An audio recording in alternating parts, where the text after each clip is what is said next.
Gunnar kept running as long as he dared. At last he slowed down and stepped off the track, groping through the undergrowth until he came to what felt like a huge oak. He curled up between its roots, hugged himself and sobbed. After a while he pulled himself together, wiping his eyes and nose on the sleeve of his tunic. He listened for the sounds of a search, but all he could hear was the wind still sighing in the treetops. He guessed they would come after him as soon as the sun rose, and that didn't leave him with much time to work out a plan. Where could he go? What was he going to do? It was hard to think clearly with a mind so full of grief for father and hatred for Scully. Gunnar had never hated anyone before, but now he savoured the feeling, letting its heat flood through his veins. He had sworn an oath of vengeance against Scully, and he was determined to fulfil it, even if he had to go to the ends of the earth and back to do so. That thought hit Gunnar like a blow to the face. No, he wouldn't go to the ends of the earth. He would travel to Valhalla instead and fetch father back. As mother had said, he was just a boy, so how could he take revenge on Scully? A man like that would eat him alive, but he could fulfil his oath by freeing father, who could then kill Scully and save mother. Odin must bring the fallen hero back to life somehow, otherwise, how could they fight for him? But he had no flying wolf to take him to Valhalla. He didn't even know where it was or if it was possible to get there by any other means. None of the old stories went into that kind of detail. Then he remembered what Brunhild said. You must pray to Odin for anything more. Well, if anyone knew where Valhalla was, it should be Odin, the god who had created it. Gunnar looked up. The sky was beginning to lighten, a pale glow seeping into the darkness. He thought quickly. He could pray to Odin here in the forest, of course, but there was a better place. Somewhere he had been for the midwinter ceremony at Yuletide, for the blood sacrifices before the spring planting, for the harvest festival, the temple they called the God House. He rose to his feet, found the track once more, and headed into the gloom. By the time the sun had risen fully, he was out of the forest and on the track toward the mountains. After a while he came to the top of a ridge and walked down into a valley. The track took him through a grove of ancient oak trees, scraps of morning mist clinging to their branches, and then into a broad clearing. He shivered at the sight of the wooden building in front of him. The God House had always made him nervous. It looked like a dragon, its walls painted to resemble scales, its entrance a mouth with fangs carved into the curved doorposts, a pair of yellow eyes above. And to complete the picture, leading up to the door was a red flagstone path like a fiery tongue. Suddenly, Gunnar heard squawking and he glanced up. 2 crows were staring at him from the roof, heads tipped to one side. The sheen of their black feathers reminded him of Brunhild. They squawked again and flapped their wings and hopped about, making Gunnar feel even more uneasy. He frowned at them, took a deep breath, and stepped over the temple's threshold. The wooden floor was smooth, polished by the feet of those who came to worship there. Huge uprights, each one the trunk of an enormous tree, held up the roof beams, and every surface was carved with pictures of gods and giants, elves and dwarves, men and strange beasts, scenes from all the old stories. An altar stood at the far end, a flat-topped rock stained with the blood of sacrifices. In his mind, Gunnar could see the bleating lamb, the knife flashing and the blood pulsing out, while the people of his steading looked on and chanted prayers. Now some of these people were dead, and the future for the rest was bleak, unless he could do something about it. A prayer on its own might not be enough, not without an offering of some kind, and Gunnar had no lamb or goat to sacrifice on the altar.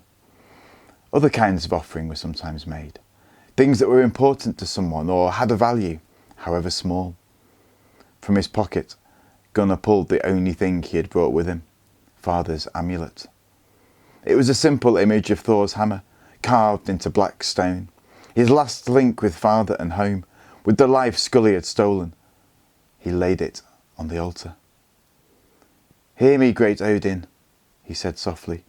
"I beg for your help in the task that lies before me. But most of all I ask you this, how can I get to Valhalla? Well, the usual way is to die in battle with a sword in your hand, said a quiet, deep voice behind him, but you look a little young for that. Gunnar turned around. An old man stood in the doorway. He was tall, his face powerful and striking. His beard was white, and he wore the clothes of a traveller.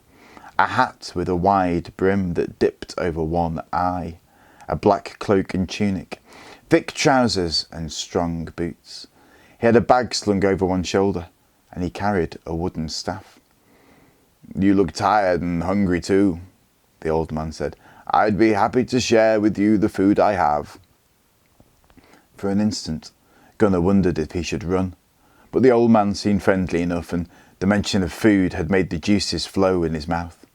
He needed to eat, and he needed to rest, so he shrugged, and the old man walked out of the godhouse, beckoning him to follow. A low byre stood nearby.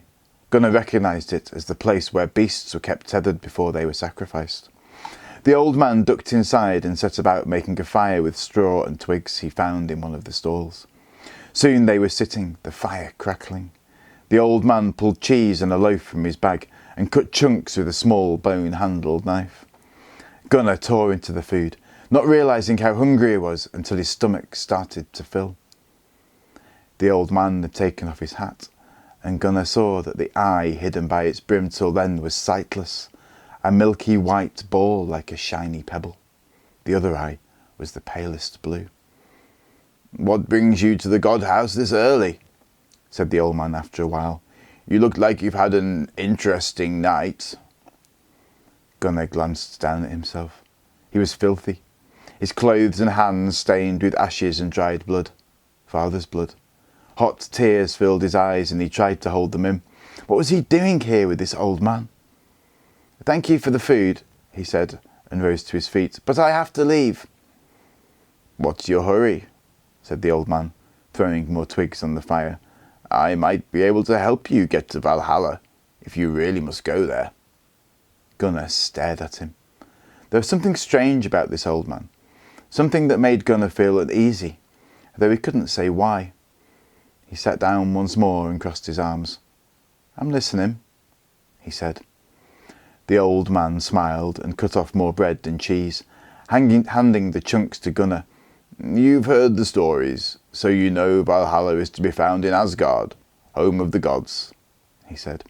You'll also know that Asgard is one of the 9 worlds, and that all 9 are linked by the great tree Yggdrasil.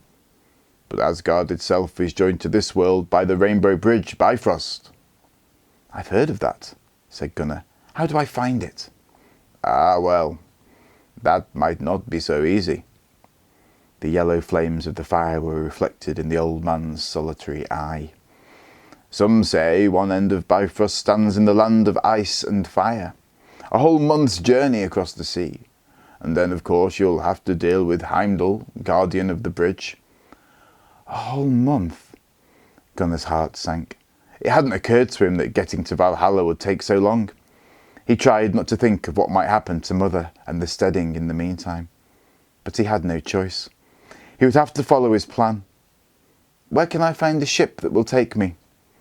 There are usually plenty of ships in the harbour at Kaupang. Gunnar had heard that name too, and had the idea it was a big town, but he knew nothing else about the place. How do I get there? Is it far? 3 days by foot, maybe more if the weather is bad. Gunnar groaned, but then he found himself yawning. His eyelids seemed to be growing heavy, and his limbs too. He looked at the old man through the skeins of smoke from the fire, and saw he was smiling again. Who are you? Gunnar asked. I don't even know your name. Oh, you'll know it one day, Gunnar, when you fly with the eagle to the land of ice and fire, said the old man. It seemed as if his voice was coming from a great distance. Sleep now. You must sleep. Gunnar lay down, his cheek cushioned on his hands. How did the old man know his name? He was sure he hadn't told him. Gunnar had a feeling the answer might be important, although he couldn't think why. Then a dark wave swept through his mind, filling it with blackness, and he knew no more.